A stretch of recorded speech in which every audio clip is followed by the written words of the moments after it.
सोच को ताकतवर बनाने का एक और फॉर्मूला बताता हूं सर। बड़बड़ करना बंद करो, चुप रहना सीखो, सुनना सीखो।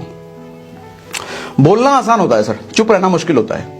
बोलना तो बच्चा भी कर लेता है, चुप रहना मुश्किल होता है। और चुप रहना तब जब आपके बारे में कोई बुरा बोल रहा हो, जब आप बुरे समय से गुजर रहे हो और उस वक्त आपको कोई पिन कर दे, तब चुप रहना मुश्किल होता है।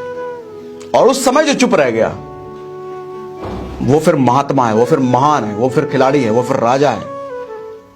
फिर बुद्ध की तरह ताकत चाहिए चुप रहने के लिए, बुद्ध की तरह। लोगों को अक्सर मैं कहते हुए सुनता हूं, अरे मुझे कोई सुना नहीं सकता, मैं सुना देता हूं। पता है जरा सा ही बोला था, बोलती बंद कर दी मैंने उसकी। अरे जिसकी बोलती बंद करके आया हो ना, वो तुमसे ज्यादा ताकतवर है, वो तुमसे ज्यादा समझदार है, उसकी सोच में तुमसे ज्यादा ताकत है, क्योंकि सुनने की शक्ति है, सहन शक्ति है उसमें। सहन के साथ शक्ति लगता है, क्यों? बोलने के साथ शक्ति नहीं लगता। बोलने को कला कहते हैं, लेकिन सहने को शक्ति कहते हैं। सर कला और शक्ति में फर्क होता है।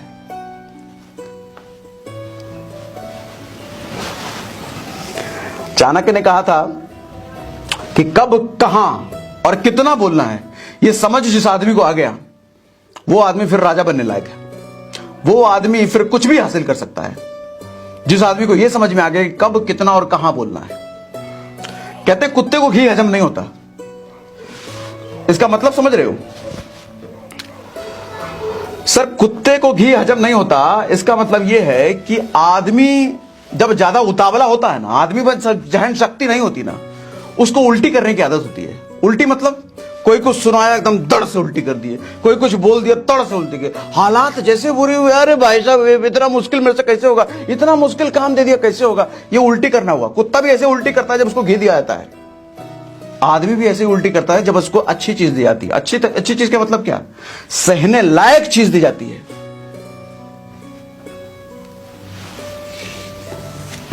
जो आदमी घी को हजम कर लेता है ना, इसका मतलब यह है कि उसमें ताकत है, उसके पेट में शक्ति है पचाने की, और उसको पचा करके और ज्यादा शक्तिशाली हो जाता है।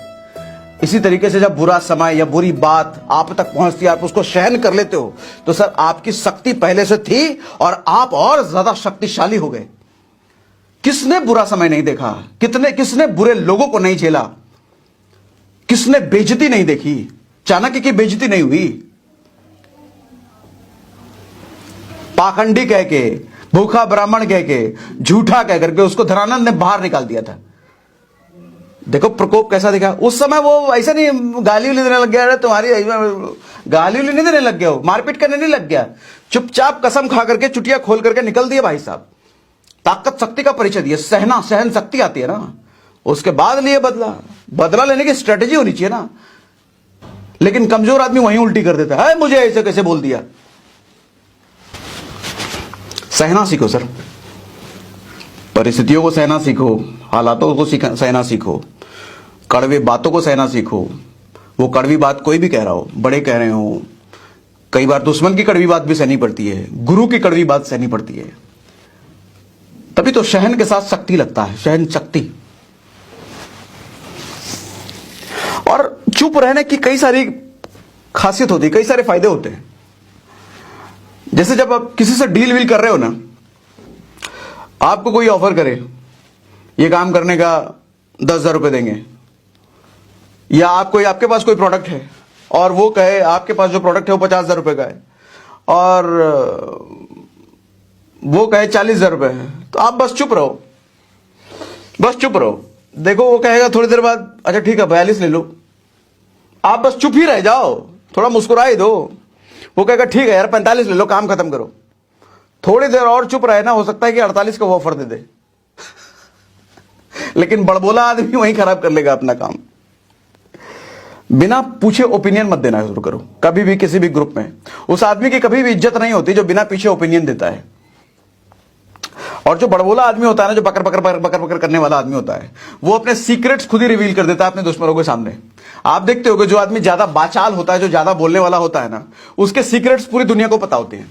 क्योंकि बोलते बोलते कब अपने सीक्रेट्स जो दुनिया को नहीं पता चलने चाहिए थे, वो कब बोल जाता है उसको खुद ही नहीं पता चलता, उसको खुद ही याद नहीं रहता। अच्छा भाई ये भी बोल गया क्या? हाँ भाई मुझसे बोल गए। और वैसे भी जब आप बोल रहे होते ना, आपका ये दिमाग नहीं चल रहा होता है, लेकिन जब आप सुन रहे होते हो तो आपका दिमाग चल रहा होता है, आपका दिमाग एनालिसिस कर रहा होता है। एनालिटिकल पावर बढ़ती है सुनने से, समझने से। और दुनिया में जितने ज्यादा शक्तिशाली लोगों को आप देखोगे ना, जो ऊंचे पद पर हैं, वो बड़बड़ बाचाल नहीं है, वो एनालिसिस करने वाले लोग हैं, वो सोचने समझने वाले लोग हैं, वो मंथन करने वाले लोग हैं, वो कम बोलने वाले लोग होते हैं।